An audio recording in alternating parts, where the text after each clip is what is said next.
You are listening to the Delay and Pray podcast, episode number 128.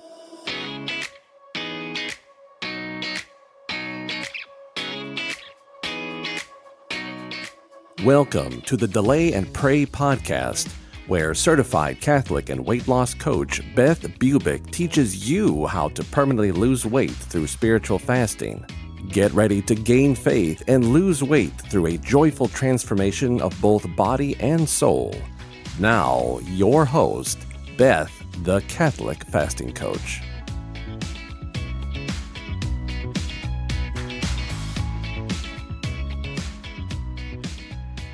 Welcome back to the podcast, my friends. As I am recording this podcast, we have just entered the Easter season in the Catholic Church, and we have finished our Lenten fast. Thank God.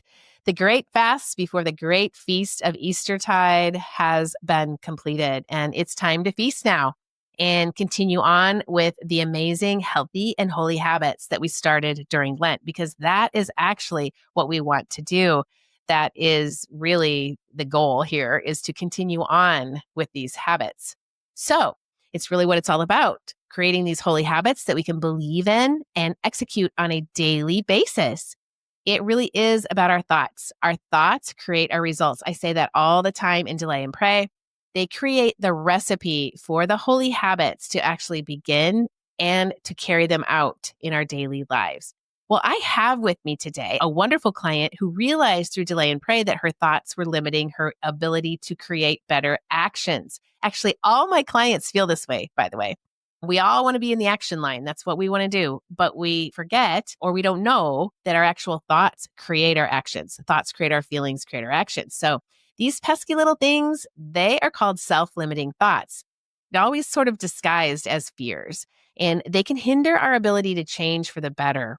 But we can do something about that. It's called Catholic coaching. And we have a model that I coach through. And she quickly realized what was happening through coaching. And she was able to change direction, overcoming these beliefs through self-awareness, discernment with the Holy Spirit, and learning to challenge and reframe negative thought patterns. Her name is Erin Smith, and she is a current client in the Delay and Pray group coaching experience. She's a wife, mother, and active parishioner and volunteer. Her amazing career experience ranges from being a television news reporter and anchor to serving as a college professor and nonprofit executive. More recently, she pivoted to a faith-filled path, first as a campus minister and now accompanying her husband, Chris, as he moves forward with diaconate formation. Erin's volunteer work includes hosting interview segments on Iowa Catholic Radio and assisting with adoration and confirmation at her parish. It's going to be an amazing conversation. Welcome to the podcast, Erin. Thank you so much, Beth, for the invitation. Happy to be here. Oh, so wonderful. Happy Easter, by the way. So fabulous. How did your Lent go? It really was the best Lent ever.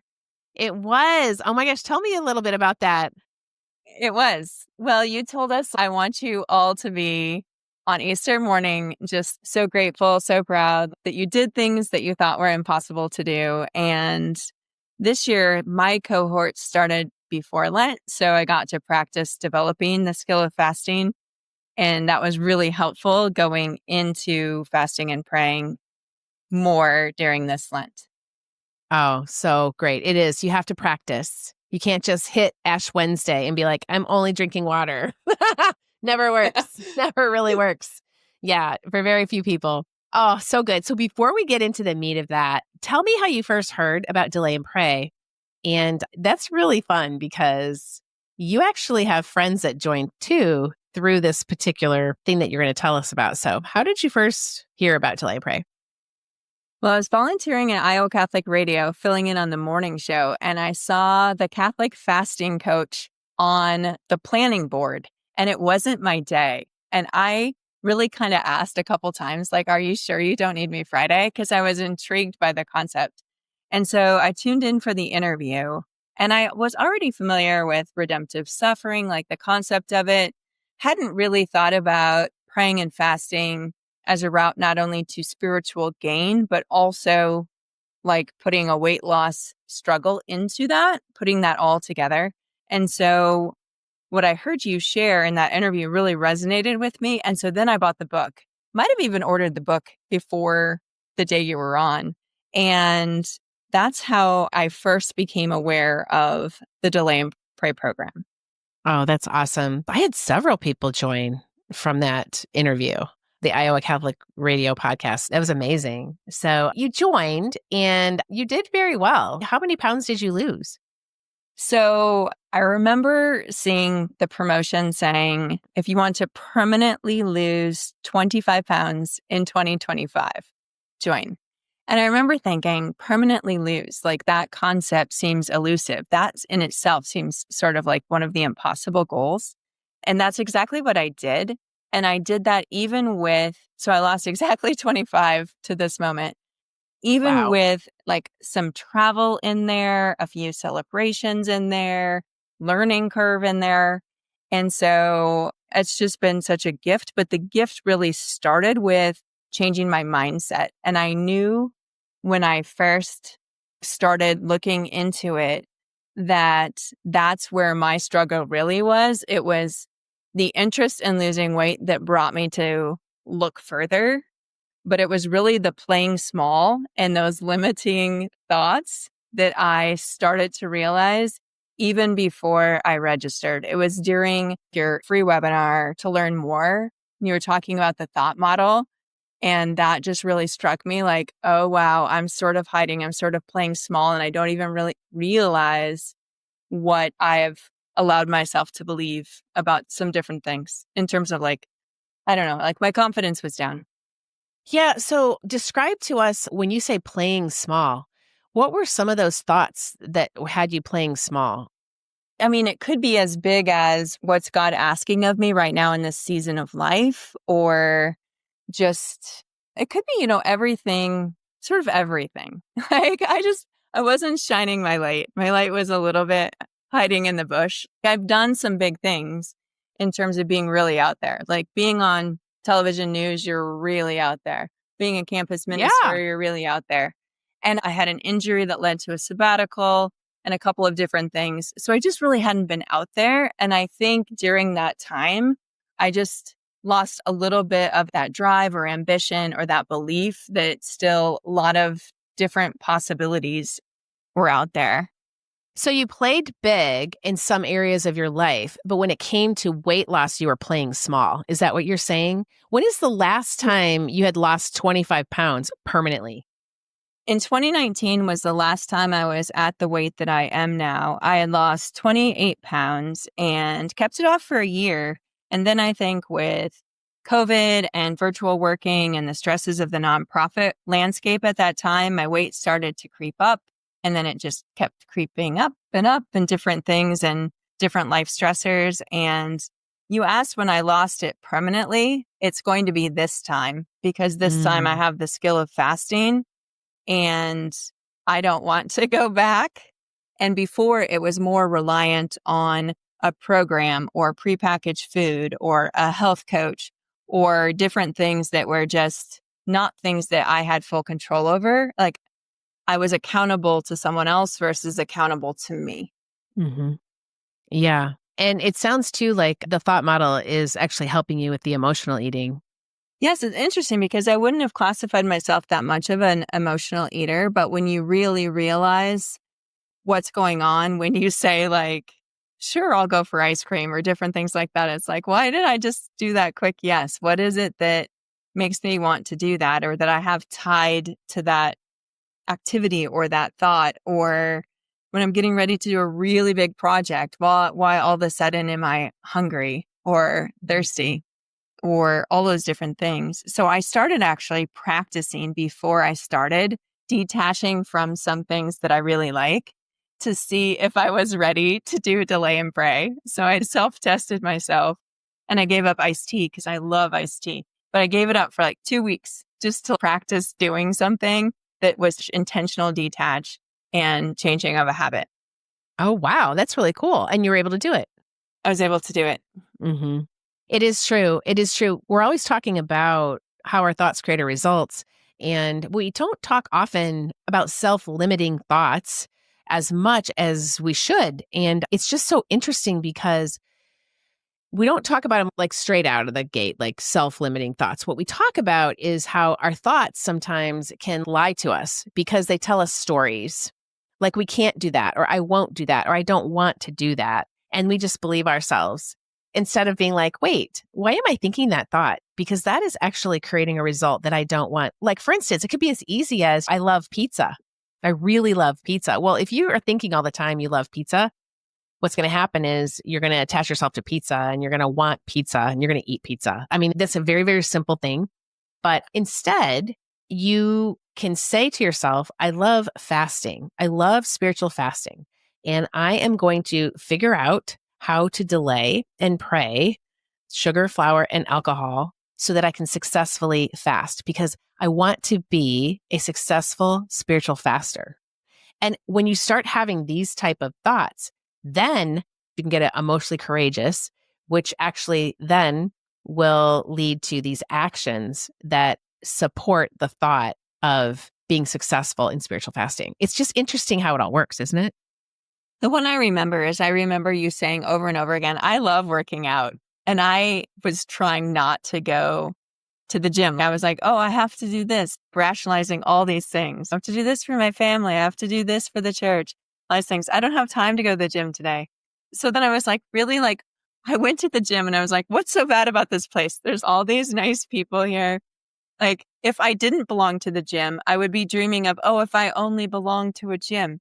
But I had got into this thought pattern of, I hate going to the gym. And then you would go on and say, I love working out. I love going to the gym on Friday night. And I was like, I really need to change my philosophy on that.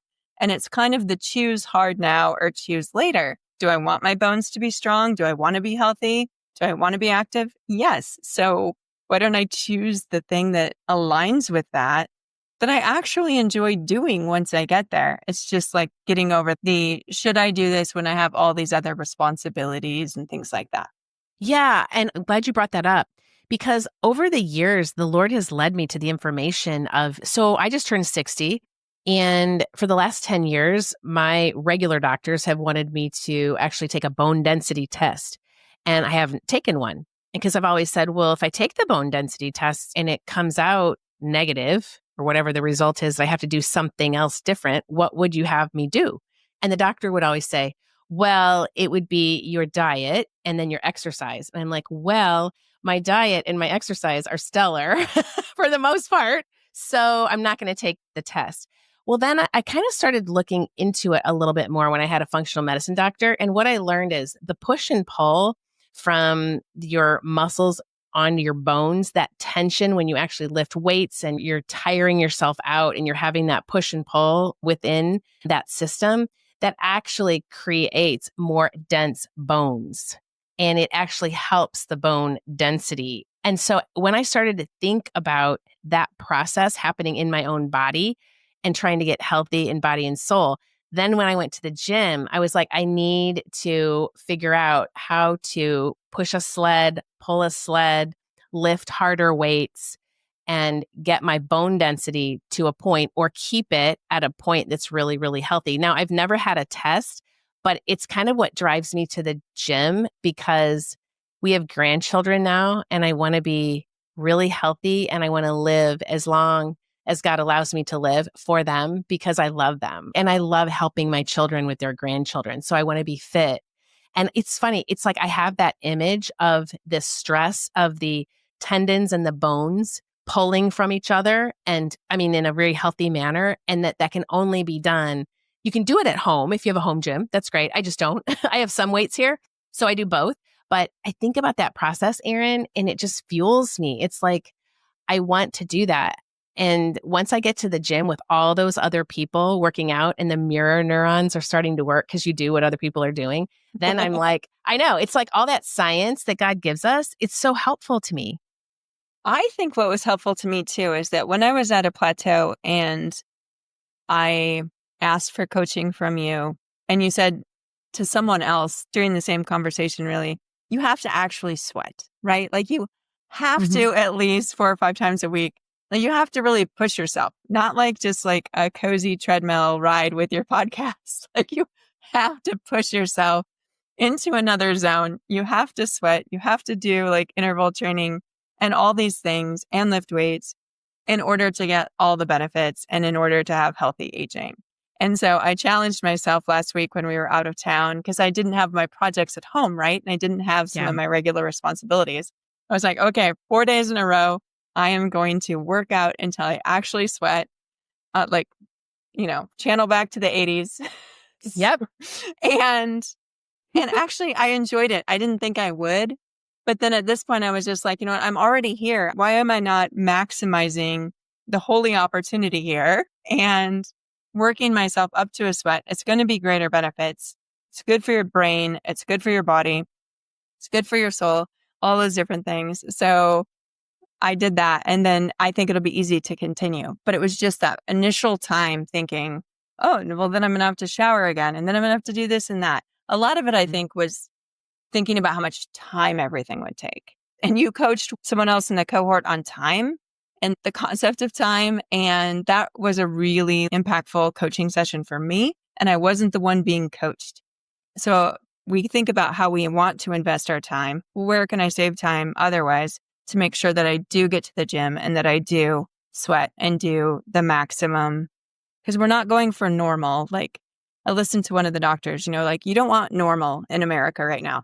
You want ideal, optimal health. Like, yes, don't just stop at like the little chart that starts where the green starts. Like you really want to be optimal. And that is probably far beyond what typical or normal results might look like. it's so true. Jay Richards, who wrote the Eat Fast Feast book, which kind of started me on this journey, he said, fasting is not only normal, it is optimal. He's the one that said that. And I was like, fasting is optimal. We were created to fast on Wednesdays and Fridays, and we just have to define the fasting. And then he was the one who gave me the Eat Fast Feast, and he endorsed my book, and we're good friends to this day. So it's fabulous. But this exercise, it's so helpful. And then you sent me a beautiful article. And in that article, it said, to understand why exercise may be so helpful, it's important to note that some researchers are starting to think of depression as not just one condition, but a collection of subtypes with different causes. And then exercise is actually an antidote to regulate metabolic function in depression and lower the inflammation behind this type of depression. It's interesting. It helps with anything. And that's because of the norepinephrine and all the things that are involved in sweating. So that's why, who doesn't love to work out? Do you love to work out now? I love to work out now, Beth. Still practicing saying it, but I do. Just say it. I'm back in it. But I also realized I chose to overanalyze what are my barriers to going? Is it the particular place? Is it the activity? So I started playing tennis again, which I played in high school because I love to play tennis. So, and that's said with passion right there. Did you hear yourself? I love it. So I was like, okay, well, if I can play tennis as part of my cardio and different things, then I'm all in because then I'll be in it for the long term and it will be enjoyable. I won't just be like changing my thoughts about it. I will actually be changing my attitude and everything about it, my level of enthusiasm about it. Yes. And the thing that we have to think about too, this just goes into, we have these self-limiting thoughts that I only love to play tennis and I really don't want to go to the gym. The thing everyone has to understand is that you go to the gym so that you are able in our old age to play tennis. So I saw an Instagram post of a 94-year-old pickleball player who lost her husband like 10 years before, picked up pickleball at the age of 84 and then was playing. And I was like, I want that, but I'm going to have to lift and take care of my body and really have good cardio and good knees and good shoulders and make sure that I'm doing all the right things in the gym to fortify my pickleball playing because you're darting here and there. And tennis is the same thing. I mean, tennis is just a harder pickleball is what I think about it. The best pickleball players have played tennis. Like when I have partners and they're so good, I look at them and I say, are you a tennis player? And they're like, yeah, you can tell. So you know what? Someday I'm going to have to change my thoughts around pickleball because right now I love tennis and my husband is a farm manager. And I'm like, when farmland goes to development, that to me is when a tennis court gets converted to pickleball. I'm just not there yet. It's okay. But I'm glad that you brought up the part about going to the gym and having healthy knees and lifting and doing all those things so we can do the activity maybe that's more fun for us because initially, when I lost just a few pounds, or if I hear another woman in the Delay and Pray group say, I've only lost 4 pounds. Well, 4 pounds times 4 pounds is 16. And the research I've seen says that for every pound of like overweight that you have, that's 4 pounds of extra pressure on your joints. So on your knees, on your back. So like 25 pounds, that is 100 pounds impact off my back and knees. Like that made a big difference when I got on the tennis court last week, a big difference. And it's more fun because I'm better at it because I can get to the ball more easily than I could when I was carrying the unnecessary weight. It's so true. It's so true. And the other part of shifting our thoughts is I know that sometimes we can think of the gym as like, I'm not sure I have time, but I interviewed a woman ages ago. Her name was Sam, and she loved to work out. She was a college athlete at some point, and she called her gym sessions holy hours. Now, she's not confusing it with adoration, so don't worry about that. But she literally said it was her holy hour because she would put on a beautiful podcast or some Christian music for herself, and she'd work out, and she was just glorifying God with her body instead of eating. And I loved that. And that's what I'm doing too. I'm glorifying God with my body. It's the temple of the Holy Spirit. And when my husband and I started going on Friday nights instead of going, we live on a lake and there's a lake bar. We were just there. We went there like Saturday night before Easter because we had our kids in, and I was having a big, huge Easter celebration.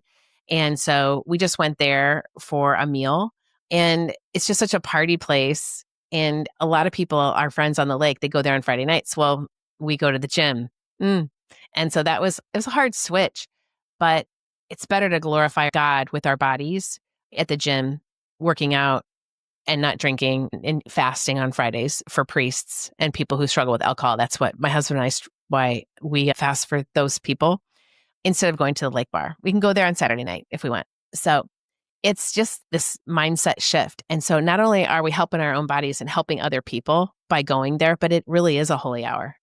And it's worked out so beautifully for us that when we miss it, we miss it. We're like, oh, can't wait, because we didn't go during Holy Week. So it's like this week we get to go.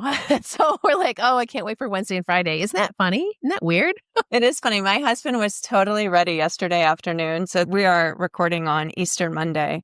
And so we had some feasting on Easter. And he's like, you know what? Here's my grocery list, but let's get right back into the fasting and the prayer and what we were eating prior to Easter weekend. And it was exciting for me to see him have that response. But both of us this morning were like, I feel kind of blah. It was like, my weight's not really up that much. Thank you, Blessed Mother. But I don't feel as good as I do when I fast and when I eat the things that are on the protocol.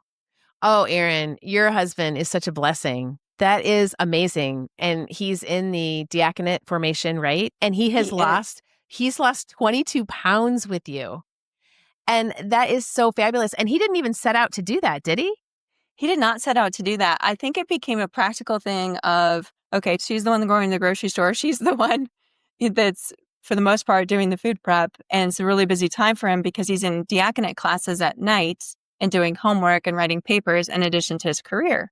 So I think he just started at first about like simplicity, but he also said like he really wanted to support me in it because we talked a lot before we made the investment in group coaching, because I was nervous about what if I fail at it, or what if I can't make all the changes or sustain it. Like I was nervous about it. And so I think he also kind of shared with me, I knew that if I was interested and came alongside you for it, we would just naturally be more effective at it and enjoy it more. And how amazing. First of all, doing it as a couple, like my husband and I have been doing it, is much easier. But it didn't start out that way. I started out by myself. Mike has always supported me. He's an amazing man, but he's kind of lean. And so he didn't think that he needed to do it. But he's lost 17 pounds and feels better than ever because he's lifting and doing all of that. And he's like, man, I should have come alongside you a long time ago with this. It took writing the book and him reading the book going, oh my gosh, this is what you do? This is awesome. And I was like, yeah, it is. Anyway, he's awesome. But the other thing with your husband being a deacon, like he's going to be able to spread this message far and wide and to get people to really fast. I mean, just to let them know that once you stop being attached to sugar and flour and alcohol, once you start being metabolically flexible, sort of the world is your oyster and it just all opens up. And that is one thing on that article. One last thing is that it talks about metabolic function. And everyone out there in the audience, I want you to know that this is about metabolic function. I didn't just choose sugar, flour, and alcohol, like, okay, let's just choose these three things. It's all about the glucose in your system and the insulin response to that glucose. If you have a lot of glucose and you have high insulin, it's going to be very hard for you to fast. And that's why super great Catholics, deacons, priests, nuns, it's super devout Catholics, they try to fast and they're like, I can't. It's just not for me. I can't do it.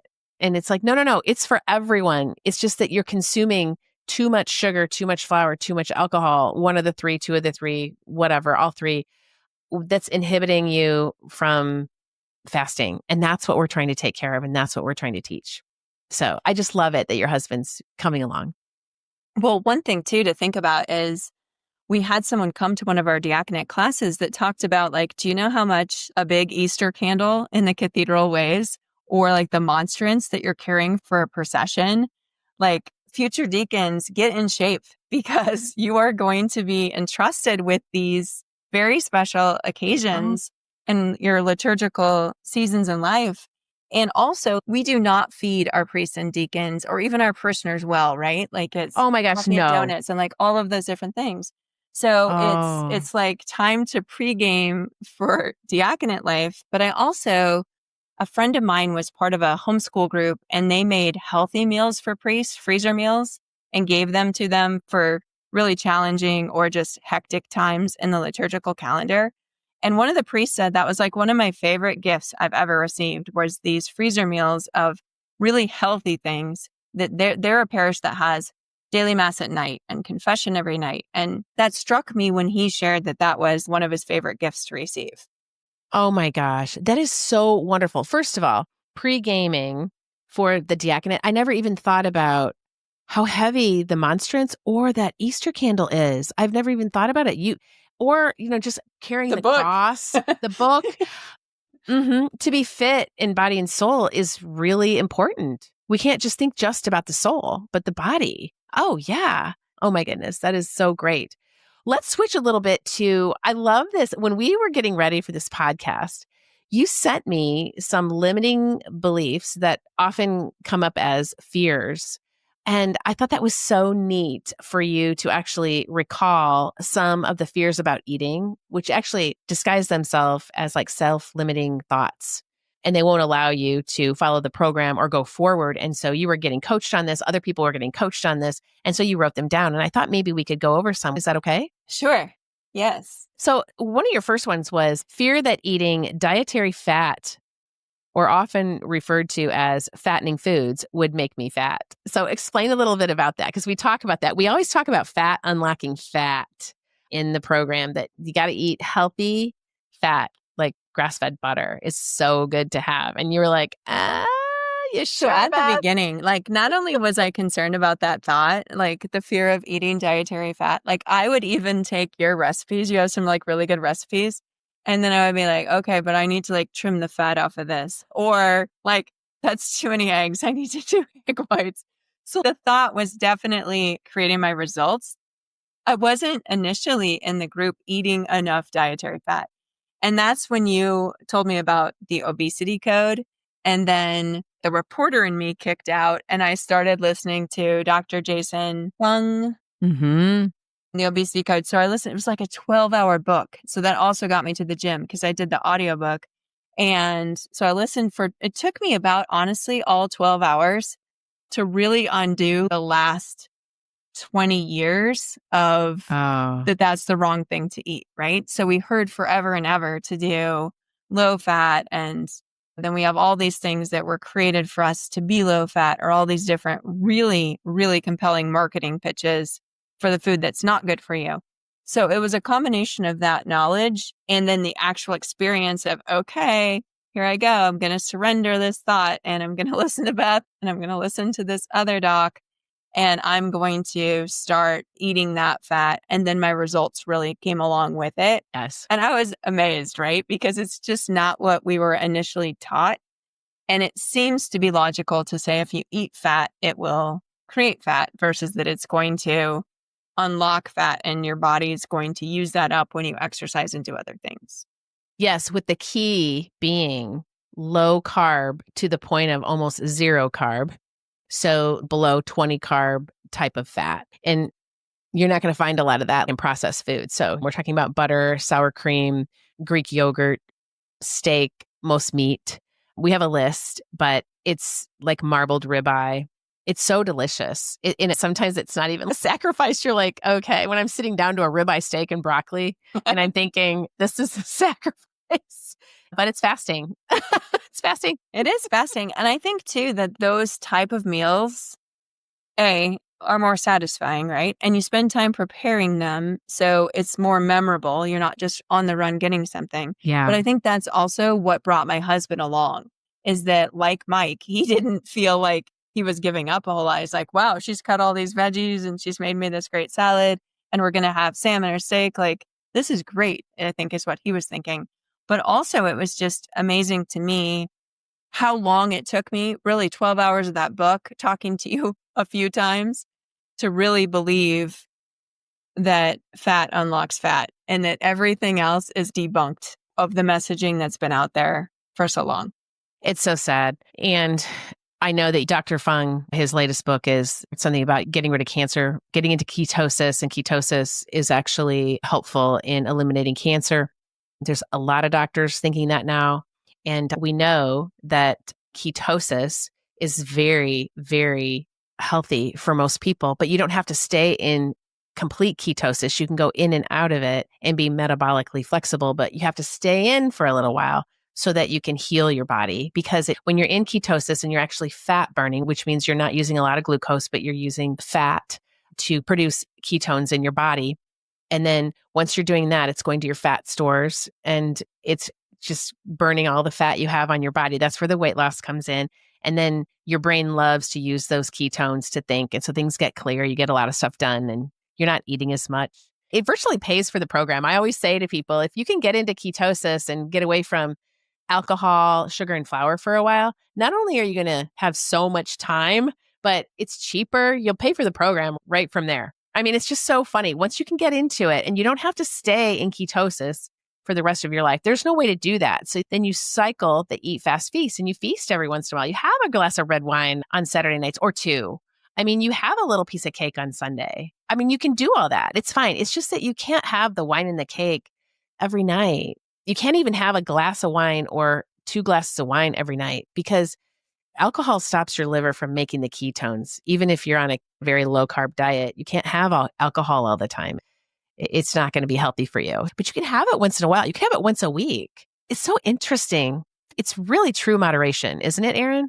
If you think about it. It's interesting that you bring up the wine because I don't drink wine or beer and I don't drink other stuff either. But I thought, well, that's the low hanging fruit. Like, will I really be able to lose 25 pounds because I wasn't drinking alcohol then? So one of the things when I originally looked at the program was I was thinking, oh yeah, those people that just stopped drinking wine, they're all going to just lose weight magically. Like, am I going to get to my impossible goal when one of the 3 things we're delaying is not a thing for me?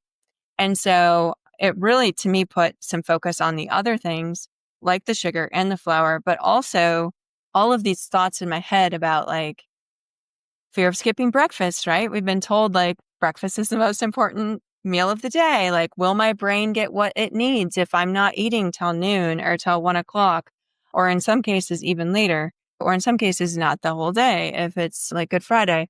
So it was interesting to me that like some of these fears are related, but I had fear of eating dietary fat, fear of changing what I served our family, fear it would be too hard to sustain day in and day out, fear I wouldn't have time to the prep and protocol, fear that I would put my heart at a greater risk by having too many eggs, fear that by fasting, I wasn't going to be able to think as well. Opposite's true. Fear of the habit changes. Is it going to be too much too quickly? Because I was grazing, I was small meals. Even at the beginning of the protocol, I would bake something and then be like, oh, this frittata is too much. Like, I'll just break it into 2 smaller meals because that's better for you, right? No, but that's what we heard for years and years was smaller, more often, every couple of hours. And then I had the fear of the unknown. What would delay and pray really be like? Was I really capable of losing this weight permanently? Was I going to be tired all the time and lose energy? Is it safe to exercise while you're fasting? And one of my nicknames is Safety Patrol. Like, I care about safety. And I've been a crisis consultant, all of these different things. So I always think of, I think of the negative, or like the what ifs. Like, I don't think like, what if these glorious things? Usually I think like, what could go wrong? Like, I'm the person to think about what could go wrong. And then also one of my fears was, what if I don't follow through with this? And then is my husband going to regret that we invested in it? And within about 1 hour of coaching, it was like, oh, this is really, really good on so many levels. And even if I didn't lose the 25 pounds, even if honestly, if I didn't lose probably 5 pounds, what I learned about myself and what I learned through watching other women get coached was amazing and applies to my life, so relevant to my life. And I'd never been in group coaching, so I didn't know that benefit. I know it says like, engage like you're the one being coached, but I really didn't know how much benefit I would reap from hearing other people's stories and experiences and struggles and finding what piece of that really spoke to me. It was almost easier when they were being coached because I could go, ooh, like, oh, I think that really relates to me. And then discover something that I wasn't guarding against because I didn't know it was going to come up. Yes. My defense mechanisms were down because someone else was being coached, right? So just kind of freely listening and then picking up these nuggets that have really, I think, positively impacted my results and also just my quality of life. Oh, thank you, Erin. It's so true. Group coaching, because we think, I don't know why we do this. All the billions of people that are on the planet, and we think we're the only one going through what we're going through. I know. Everyone says it. Like, no, this is just me. I mean, I know that we all have individual fingerprints for sure, but really, we're sharing the same experiences. Like, a lot of times our relationships are very similar, and our relationships to food are very similar if we're in this Delay and Pray program. And then people get coached and, oh my gosh, that's happening to me. And they're just being very vulnerable, and they're actually confronting their own self-limiting beliefs. And oftentimes they're just the same fear. It's just the same fear. And it's so freeing, first of all, that someone else is also experiencing that and that they're getting through it as a holy opportunity from God to struggle through it and get to the other side. Because the only way we get to the delight is through the mortification. And we're learning that through each other, right? So we can see somebody struggling. And I think one of the beauties of group coaching, and you can maybe talk about this just a little bit, is that there's alumni on there. So you have people that are new on there, and then you also have people that are alumni and have been with the program a long time. And so on Mondays, we predominantly coach new people, and then Wednesdays, alumni. And it's interesting to hear the new people and their struggles, but then you get to see the alumni and how they have overcome, how they've lost the 50 pounds, the 100 pounds. Or what about, were you on today when Beverly, our 82-year-old client, fasted on a water fast for 72 hours and had a miracle with her 18-year-old granddaughter? Like, I have goosebumps. So beautiful. Actually, I went to daily mass because we're recording this on the day that Pope Francis passed away on Easter Monday. And I felt compelled to go to mass. And that's okay. So, you should have. Yes, I did that. But I will be watching the recording. And I think that's another thing that, like, we think of all these reasons not to join, right? Just naturally. Everything about it sounded good when I heard your interview. So then why did I come up with all these self-defeating thoughts about why it wasn't going to work for me personally, right? Because it worked for all these other people, but it certainly wasn't going to work for me. And one of mine was that the coaching call is when I typically go to daily mass. And so I had to like say, okay, well, am I going to get up really early to go so that I can do the coaching call live? And so there's been a few times I haven't done it live because I've not gone to mass early in the morning. And then you get a lot out of it too when you're on your own time listening to the recording. So I look forward to listening to that one. Oh, yes. But I do enjoy live, especially if I feel like, oh, I'm hungry or, oh, I'm worried I'm on a plateau or something like that. Then I'll prioritize, okay, what do I need to do to join the call live or one call live this week so that I can really get extra motivated or ask a question or do different things. So coming up on Holy Week, I was like, okay, we got to go live. Gotta go live. I go to early mass so we can go live. But I learn a lot from whether it's recorded or live, for sure. The things, even just like the little questions someone will ask in a chat, I'll learn something from, or maybe I've had a similar question. Yeah, it's good. And the replays are always there for you when you need them at any time. A little bit of extra motivation, or if you do have to miss, it's fine. I have people from Australia who literally only do the replays because the time change doesn't work for them, and they're very successful. So the replays can have an impact as well. But it's been wonderful having you on board. I am so proud of you. You're this cohort, the cohort that started in January. You guys are kind of ending your 15 weeks, and now you have the ability to go on through the membership if you join it. And it's been wonderful. So many people have lost weight. I can see the thinner faces. I can see the thinner bodies on Zoom. And I'm just like, oh my gosh, look at everybody's transforming in body and soul right before my eyes. So I think that's so fabulous. And I did 28 interviews, podcasts, articles, webinars. I just added up every spot on my calendar within 2 months. And it was grueling. It was really, really hard. But I did it. Thank God for my publicist for the book, Krista Thomas, who is amazing from Tan Books. So thank you for that. I mean, people joined, you joined, Cindy joined. I mean, there's all these people joined from that interview, and it was fabulous. I appreciate what you do for the community. I appreciate your ministry. I appreciate that your husband is in the diaconate formation, and just appreciate everything you do, Erin. And you also, okay, there's one more thing. You were also reached out to me, and you were giving me tips on an email.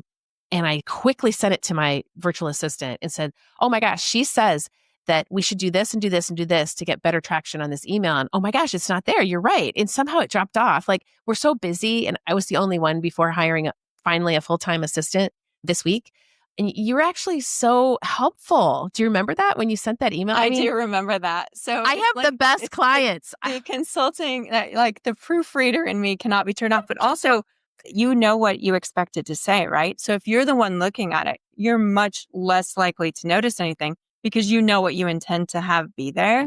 Yeah. But also I've noticed you want everything to be terrific for us. Yes. So I'm like, I know she's going to want to know. So I barely know you, but I'm just going to put it out there because I know would want us to know. But I think too, initially one of my fears was not really a fear, but it's more like a self-reliance thing. I'm like, certainly I can learn how to do this, right? Like, I used to be a reporter. I can figure it out. I've got the book, all of these different things.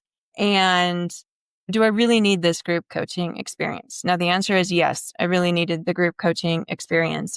But I loved that you were doing all of this research and you were putting yourself through different classes and you were reading about different alternative doctors and former surgeons who are now doing preventative care and like all these different things. And I was like, well, she has read so much and she's making it succinct and relevant to this particular struggle of weight loss. I was like, why would I not join and then join up with you? And now I'm on this research path and just like constant knowledge. And I'll take those things and I'll listen to those things when I'm at the gym because I will go, okay, now I want to know more. Now I want to learn more about this and how this affects that. And you called it like the great experiment, or, it's not the same for everyone. You don't tell us what to eat. You don't tell us what not to eat. You don't tell us what to do. So I think at the beginning, we're all kind of like, okay, what is the magic recipe or what's our instructions? And you're like, this is an experiment. It's going to be different for each of you.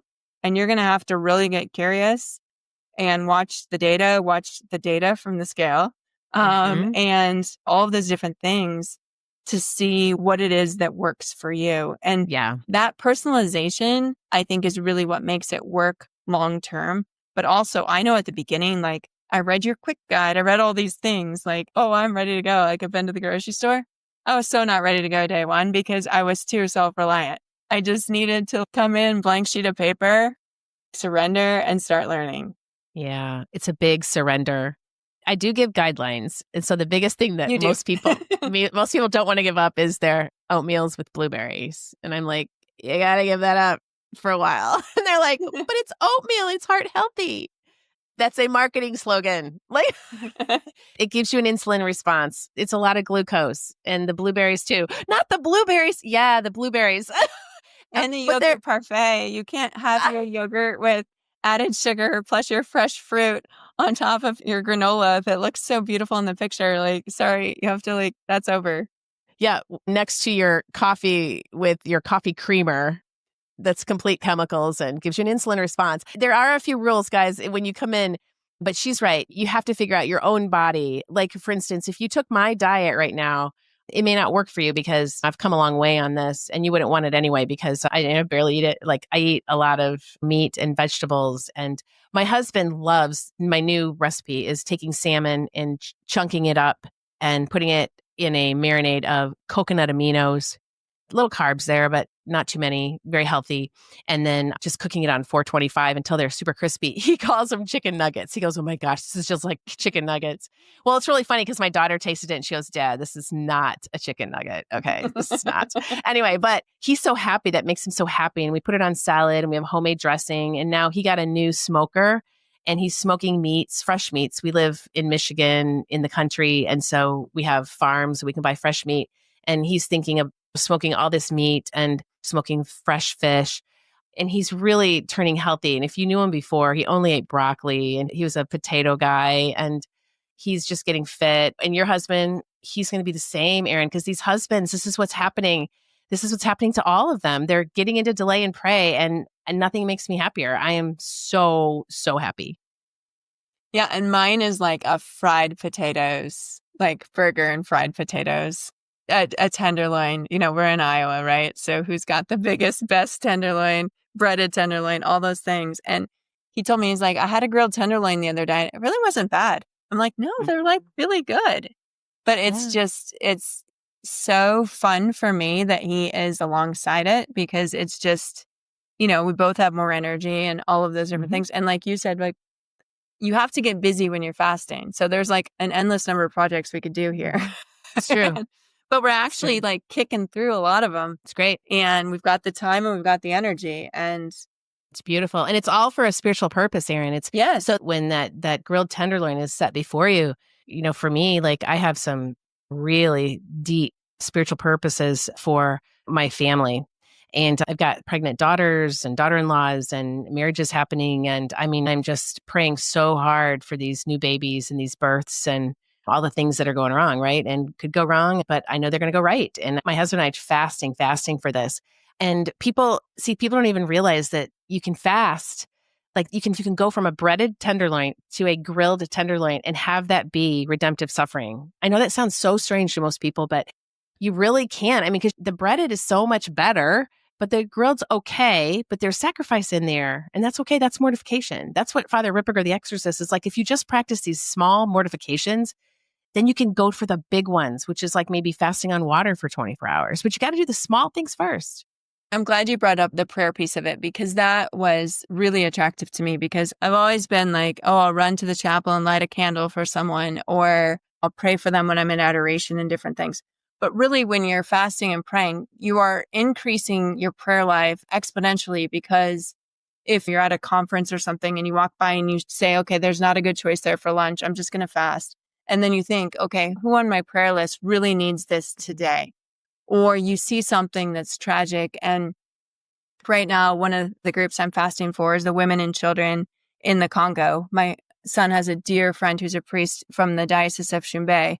And it's very violent there right now. And it's so easy to fast and pray for them because you know that their needs are so great. And what we consider stress sometimes in our daily lives is like, we're overwhelmed with our blessings, our family, our job, taking care of our house, all of those different things. But we have brothers and sisters throughout the world that are desperate for us to pray for them and to pray for our Blessed Mother to intercede and to just pray that they continue to keep their faith and feel close to Christ when they're in really scary situations. So one of the things I love about the praying and fasting is you can literally hear about something and instead of feeling helpless, you can immediately say, we'll fast for you tonight. And you've developed the skill to be able to do it. And then when you feel tempted from something, you're just like, no way, it's not for me. I'm giving this prayer and I'm giving this evening's fasting to this other situation. And it's less effort. It's beautiful. I mean, that's not why you're doing it. But like my husband says, I'm surprised that it feels natural and easy to do this now. Well, and that's because we are engaging the supernatural realm, which we do not do, not very often. So we're asking our guardian angel to obtain the graces for us to fast. And we're going to the spiritual realm. And most of us Catholics don't. Before spiritual fasting, when I was dieting, it was just all about Beth. And so the Lord wasn't in it. So now the Lord's in it. We're asking for the supernatural graces to fast for these people. And the beautiful thing is, when we reach heaven and those people reach heaven, if they're before us, they will greet us with their thank yous. And that's what we're not thinking about. We're not thinking about heaven, like where we're going. Those people, the babies that I've prayed for to end abortion, and we've been praying outside of abortion clinics for a very long time. And I mean, when all the babies that were saved, or even the ones that were aborted that we've been praying for, they will meet us in heaven and they will thank us for our prayers and our fasting. And I think that whole spiritual realm, we don't really think of it as tangible, but fasting makes it tangible. We're literally getting hungry for something really beautiful. And the Lord helps us. He gives us the graces. The Blessed Mother does too. Give us the graces. But you know what I loved? I loved your let's stop being overwhelmed with our blessings. That is so true. Okay, I have to give credit. I think it's Chris Stefanik. Oh, I forget, is his book related to joy? And that's where I first heard something similar to that. And it really resonated with me of what does stress look like typically for me. honestly. We still have our really big things we're praying for. Naturally, we're praying for our kids, doing a lot of praying and fasting for our godchildren as well. So it's really people and things that are really close to our hearts. But there are people, even if you say I'm fasting for people who have no one to pray for them or who feel alone, you can really, that you're cooperating, I feel like, in God's plan when you are uniting your suffering or your sacrifice and also for the good of others. And maybe it's because my husband's becoming a deacon. Like, maybe that's why he did it for me, like to start accompanying me in this journey. But I think a lot of the women in the group coaching experience, they're all used to doing things for other people. They're involved at their parish, their work, their school, their family. So true. And it's kind of easy to adapt because no one's in it for vanity or for themselves or what they look like. Like, they want to feel good so that they can better serve their loved ones and fulfill whatever it is that Christ has planned for their life. That's right. So that's a really beautiful, I think, connection that we all share. Yes, absolutely. I just love that. It's a great ending. And Janine Roth, she's very secular, but she always says, it's not about the weight, but it's not about the weight. And I just, that says it all for me, because it's not about the weight, because we think it's about the weight, but we get in there, we're like, oh, wait, it's not about the weight, but it's not about the weight. You can use that scale for directional data. It's not your worth. It's just data to help you. We're literally, as a nation, going towards better food. So we're learning, we're researching better doctors, better healthcare, better lives, better souls. We are the laity. It is up to us. It is up to us to change the church. Like, it's up to us to really get out there and be super good Catholics so that we can help our bishops, help our priests, help everyone, be super devout and fast and pray for that. And I love it. I love it all. And I love all of you. I don't know what I would do without this. I started this years ago, and I'm like, I love all you clients. You just fuel me. And we have a new cohort starting, and I just can't wait for the new clients that the Lord's going to bring me. The Blessed Mother's like, okay, I have these women for you, and they're married to these husbands, or they have these sons or daughters who are also coming along. So it's beautiful. Erin, I could talk to you forever. You can tell you're a reporter. I think we're out of time. Well, listen, this has been wonderful. Thank you so much. I really appreciate it. And continued health and holiness for you and your husband. And I can't wait to hear about the great things that are in your future. I really appreciate that. Thank you. And thank you for following the big call on your heart to share what you discovered with all of us. Oh, you're so welcome. All right. Take care, Erin. Love you so much. And everyone, get into Delay and Pray. Get the book first. That's always a great start, like Erin did, and then discern whether you want to get into the coaching experience or not. But come along. We'd love to have you. I hope you enjoyed this podcast. If you did, please subscribe and even leave a 5-star review if you wouldn't mind, so others will hear the great message of spiritual fasting, get healthy, lose weight, and get back to the sacraments this year. Have a great week, my friends. May God bless you and keep you. If you are interested in learning more about spiritual fasting and permanent weight loss, then come join my course, Delay and Pray, a 12-week guided course for weight loss through spiritual fasting. You won't go through it alone either. I will be there to coach you every step of the way. This is a group coaching program where you are part of an amazing community of like-minded Catholics who have the same goal as you, to bring about miracles while losing that weight permanently through spiritual fasting. Your purchase includes an online course detailing what spiritual fasting is, how to do it, and all the tools you need to get you the results you're longing for. Head over to my website right now at thecatholicfastingcoach.com and get the details on how to join. And don't forget to follow me on Instagram, Facebook, Pinterest, and LinkedIn to always get the latest daily information to help you keep fasting, my friends. Can't wait to see you in there. May God bless you and keep you always.